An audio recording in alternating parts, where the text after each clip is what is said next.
วัฒนธรรมมันดีงามพอมีหอยยิ้มภาษาหวนยำไทยทักสบายดีงามแอบเราภูมิใจเมืองลาวของเฮาแผ่นดินลาวที่สมบูรณ์มีการนำคำจุนเพื่อหนุนในศรีวิไลมีสาวต่างชาติมาเที่ยวชมจากแดนไกลมาเห็นแล้วประทับใจเมืองศรีวิไลแดนจอมจำปา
มีการนำคำจุนเพื่อหนุนในศรีวิไลที่สาวต่างชาติมาเที่ยวชมจากแดนไกลมาเห็นแล้วประทับใจเมืองศรีวิไลแดนของกันมา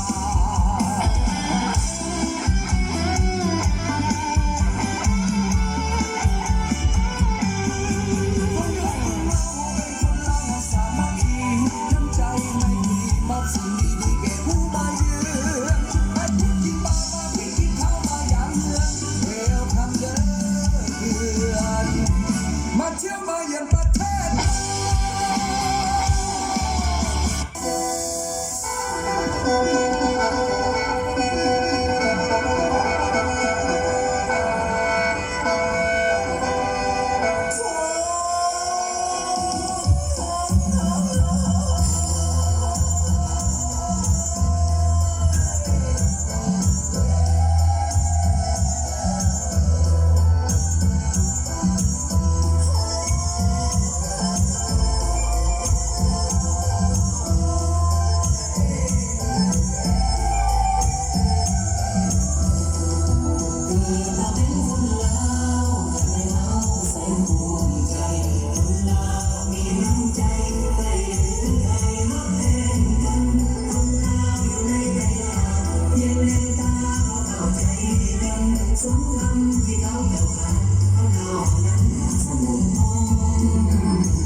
ขอ